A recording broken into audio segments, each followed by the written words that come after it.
Cymbeline by Charles Lamb. By Mary Lamb. During the time of Augustus Caesar, Emperor of Rome, there reigned in England, which was then called Britain, a king whose name was Cymbeline. Cymbeline's first wife died when his 3 children, 2 sons and a daughter, were very young. Imogen, the eldest of these children, was brought up in her father's court, but by a strange chance the 2 sons of Cymbeline were stolen out of their nursery, when the eldest was but 3 years of age, and the youngest quite an infant, and Cymbeline could never discover what was become of them, or by whom they were conveyed away. Cymbeline was twice married. His second wife was a wicked, plotting woman, and a cruel stepmother to Imogen, Cymbeline's daughter by his first wife. The queen, though she hated Imogen, yet wished her to marry a son of her own by a former husband, she also having been twice married, for by this means she hoped upon the death of Cymbeline to place the crown of Britain upon the head of her son Cloten, for she knew that, if the king's sons were not found, the Princess Imogen must be the king's heir. But this design was prevented by Imogen herself, who married without the consent or even knowledge of her father or the queen. Posthumus, for that was the name of Imogen's husband, was the best scholar and most accomplished gentleman of that age. His father died fighting in the wars for Cymbeline, and soon after his birth, his mother died also for grief at the loss of her husband.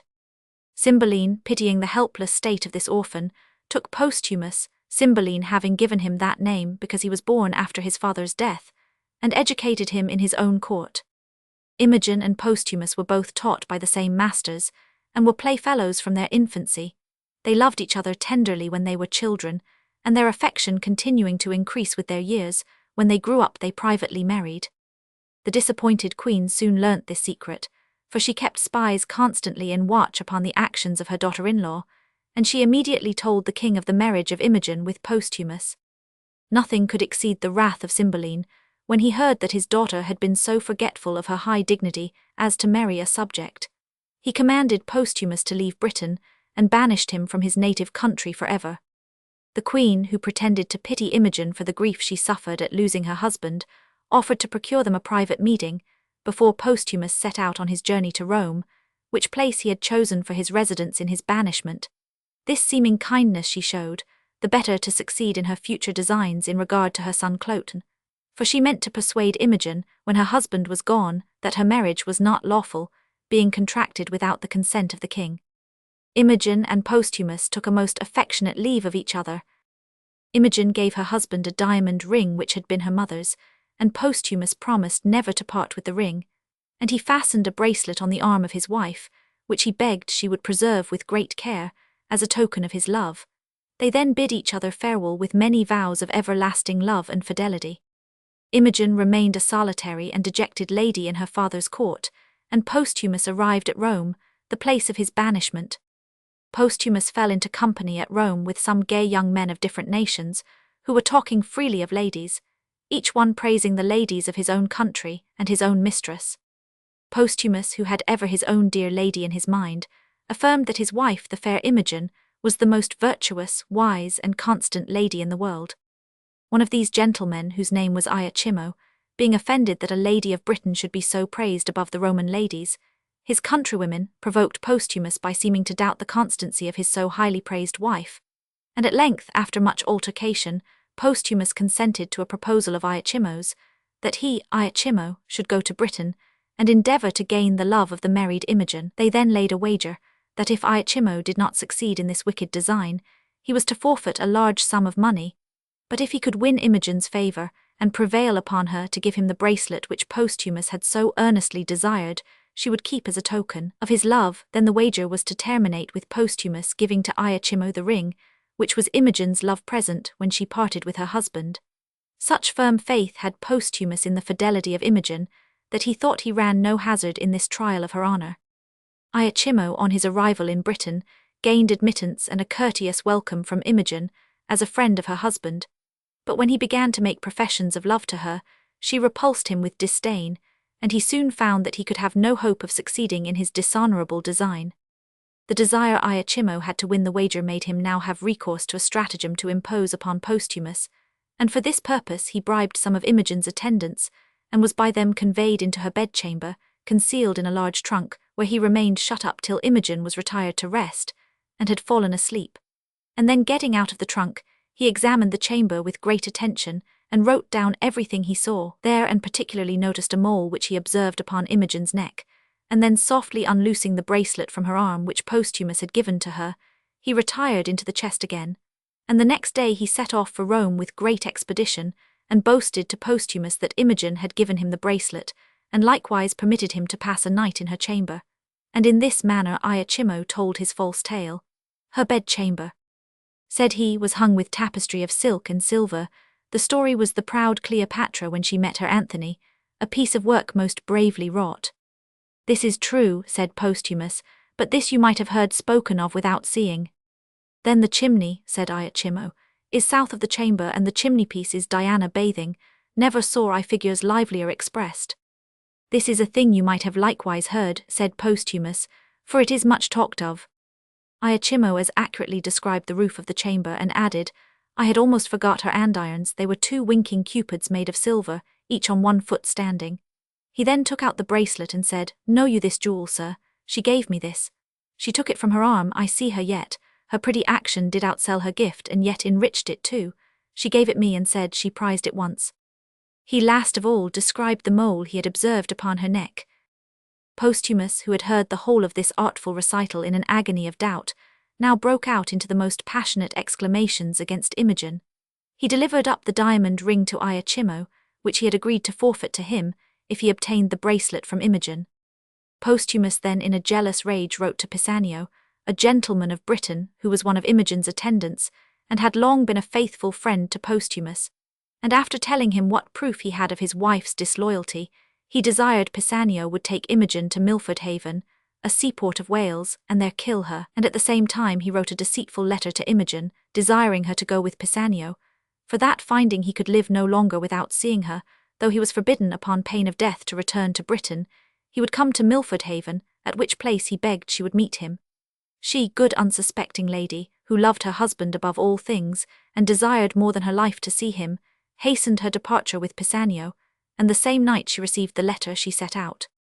When their journey was nearly at an end, Pisanio, who, though faithful to Posthumus, was not faithful to serve him in an evil deed, disclosed to Imogen the cruel order he had received.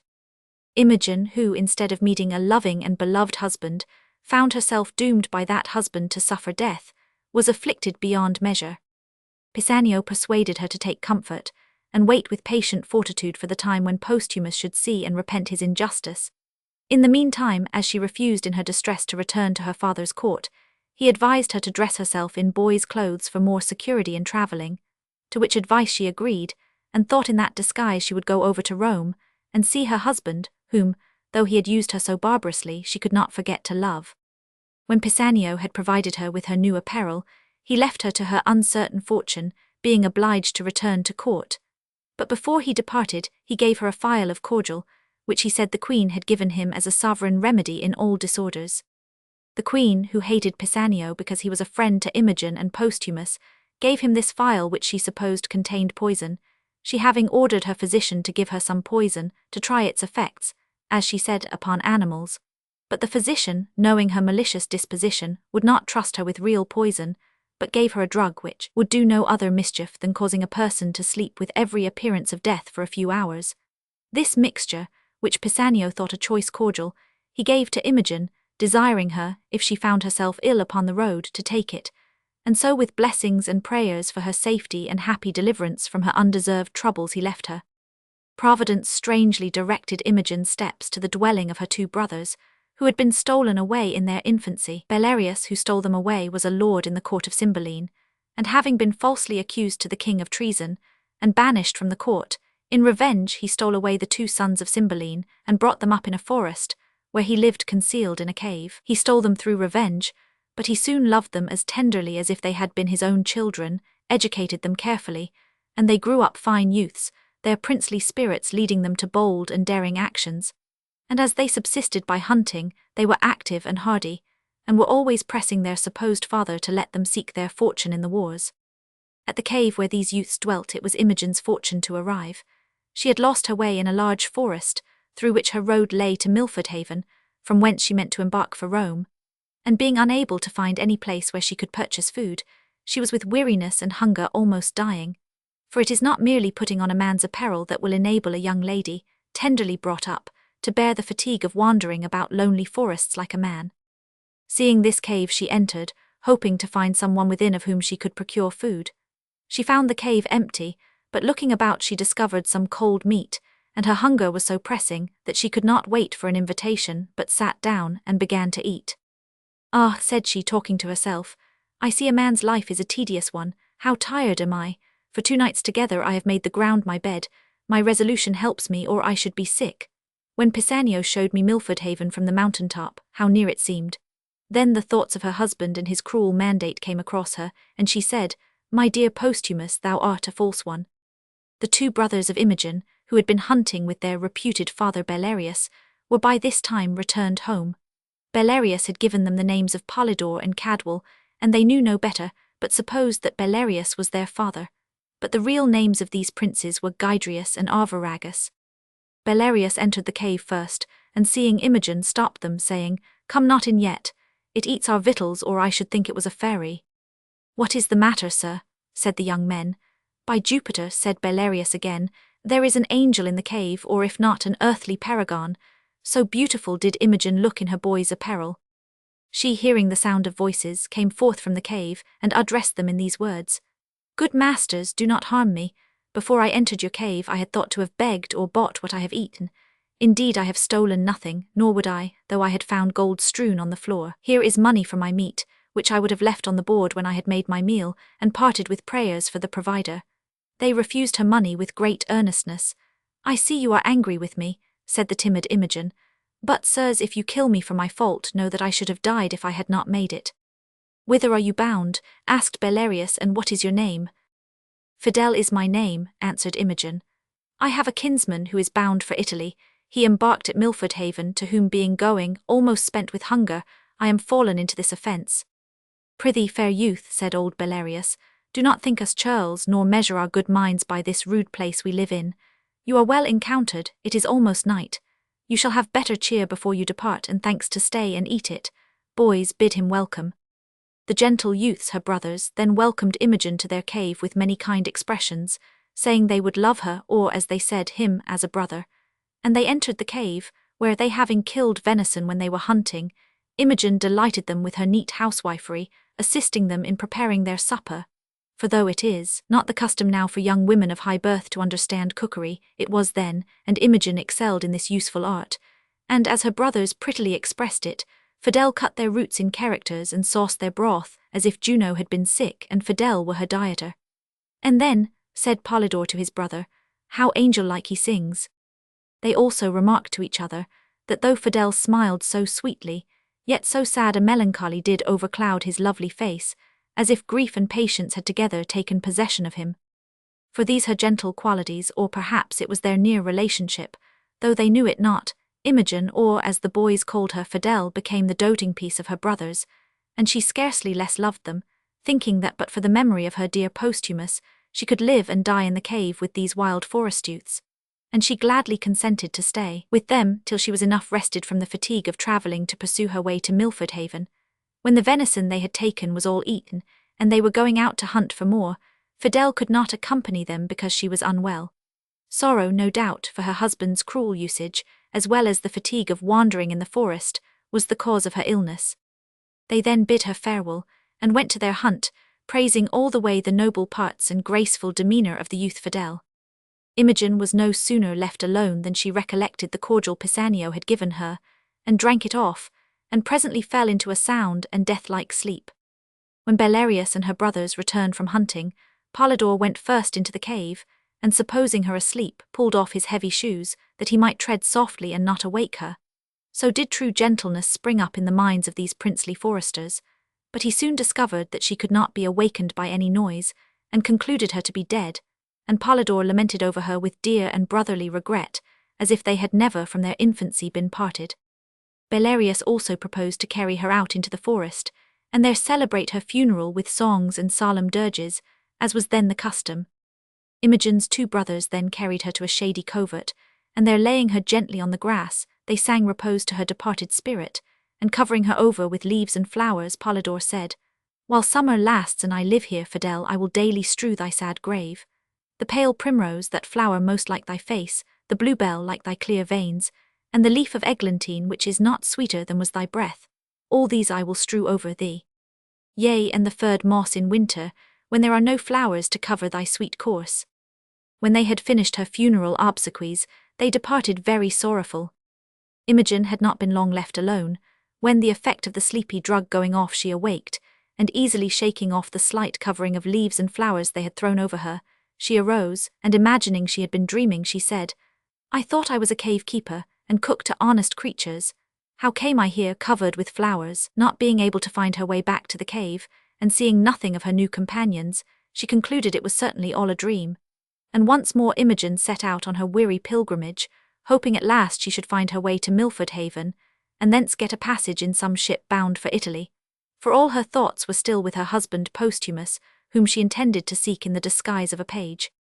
But great events were happening at this time, of which Imogen knew nothing, for a war had suddenly broken out between the Roman Emperor Augustus Caesar and Cymbeline the King of Britain, and a Roman army had landed to invade Britain, and was advanced into the very forest over which Imogen was journeying.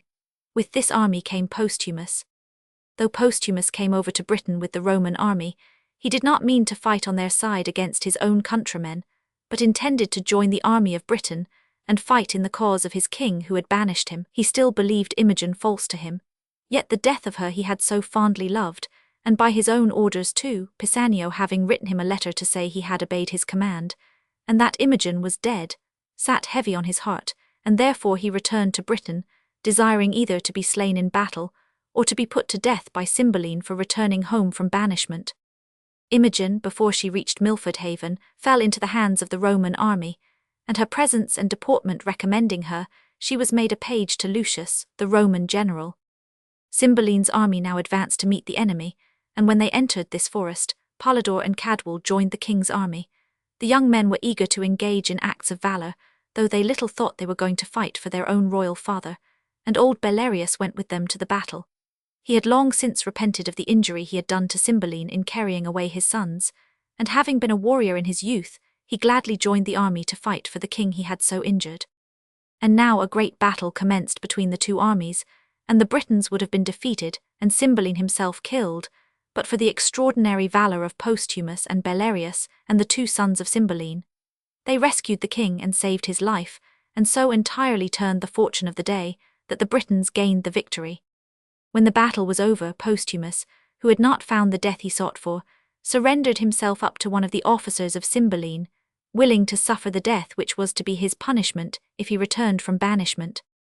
Imogen and the master she served were taken prisoners and brought before Cymbeline, as was also her old enemy Iachimo, who was an officer in the Roman army. And when these prisoners were before the king, Posthumus was brought in to receive his sentence of death, and at this strange juncture of time, Belarius with Polydore and Cadwal were also brought before Cymbeline, to receive the rewards due to the great services they had by their valor done for the king. Pisanio, being one of the king's attendants, was likewise present. Therefore they were now standing in the king's presence, but with very different hopes and fears, Posthumus, and Imogen with her new master the Roman general, the faithful servant Pisanio and the false friend Iachimo, and likewise the two lost sons of Cymbeline, with Belarius who had stolen them away. The Roman general was the first who spoke, the rest stood silent before the king, though there was many a beating heart amongst them. Imogen saw Posthumus and knew him, though he was in the disguise of a peasant, but he did not know her in her male attire, and she knew Iachimo, and she saw a ring on his finger which she perceived to be her own, but she did not know him as yet to have been the author of all her troubles, and she stood before her own father a prisoner of war. Pisanio knew Imogen, for it was he who had dressed her in the garb of a boy. It is my mistress, thought he. Since she is living, let the time run on to good or bad. Belarius knew her too, and softly said to Cadwal, Is not this boy revived from death? One sand, replied Cadwal, does not more resemble another than that sweet rosy lad is like the dead Fidel. The same dead thing alive, said Polydore. Peace, peace, said Belarius. If it were he, I am sure he would have spoken to us. But we saw him dead, again whispered Polydore. Be silent, replied Belarius. Posthumus waited in silence to hear the welcome sentence of his own death, and he resolved not to disclose to the king that he had saved his life in the battle, lest that should move Cymbeline to pardon him. Lucius, the Roman general who had taken Imogen under his protection as his page, was the first, as has been before said, who spoke to the king. He was a man of high courage and noble dignity, and this was his speech to the king. I hear you take no ransom for your prisoners, but doom them all to death. I am a Roman, and with a Roman heart will suffer death. But there is one thing for which I would entreat. Then bringing Imogen before the king, he said, This boy is a Briton born, let him be ransomed, he is my page. Never master had a page so kind, so duteous, so diligent on all occasions, so true, so nurse-like. He hath done no Briton wrong, though he hath served a Roman. Save him, if you spare no one beside. Cymbeline looked earnestly on his daughter Imogen. He knew her not in that disguise, but it seemed that all-powerful nature spake in his heart, for he said, I have surely seen him, his face appears familiar to me. I know not why or wherefore I say, Live, boy, but I give you your life, and ask of me what boon you will, and I will grant it you. Yea, even though it be the life of the noblest prisoner I have. I humbly thank your highness, said Imogen. What was then called granting a boon was the same as a promise to give any one thing, whatever it might be, that the person on whom that favour was conferred chose to ask for. They all were attentive to hear what thing the page would ask for, and Lucius her master said to her, I do not beg my life, good lad, but I know that is what you will ask for. No, no, alas, said Imogen, I have other work in hand, good master, your life I cannot ask for. This seeming want of gratitude in the boy astonished the Roman general. Imogen then, fixing her eye on Iachimo, demanded no other boon than this, that Iachimo should be made to confess whence he had the ring he wore on his finger. Cymbeline granted her this boon, and threatened Iachimo with the torture if he did not confess how he came by the diamond ring on his finger. Iachimo then made a full acknowledgment of all his villainy, telling, as has been before related, the whole story of his wager with Posthumus, and how he had succeeded in imposing upon his credulity. What Posthumus felt at hearing this proof of the innocence of his lady cannot be expressed. He instantly came forward, and confessed to Cymbeline the cruel sentence which he had enjoined Pisanio to execute upon the princess, exclaiming wildly, O Imogen, my queen, my life, my wife! O Imogen, Imogen, Imogen! Imogen could not see her beloved husband in this distress without discovering herself, to the unutterable joy of Posthumus, who was thus relieved from a weight of guilt and woe, and restored to the good graces of the dear lady he had so cruelly treated. Cymbeline, almost as much overwhelmed as he with joy, at finding his lost daughter so strangely recovered, received her to her former place in his fatherly affection, and not only gave her husband Posthumus his life, but consented to acknowledge him for his son-in-law.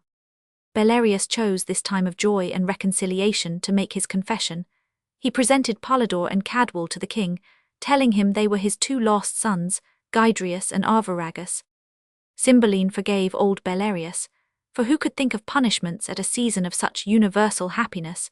To find his daughter living, and his lost sons in the persons of his young deliverers, that he had seen so bravely fight in his defence, was unlooked-for joy indeed. Imogen was now at leisure to perform good services for her late master, the Roman general Lucius, whose life the king her father readily granted at her request, and by the mediation of the same Lucius, a peace was concluded between the Romans and the Britons, which was kept inviolate many years. How Cymbeline's wicked queen, through despair of bringing her projects to pass, and touched with remorse of conscience, sickened and died, having first lived to see her foolish son Cloten slain in a quarrel which he had provoked, are events too tragical to interrupt this happy conclusion by more than merely touching upon.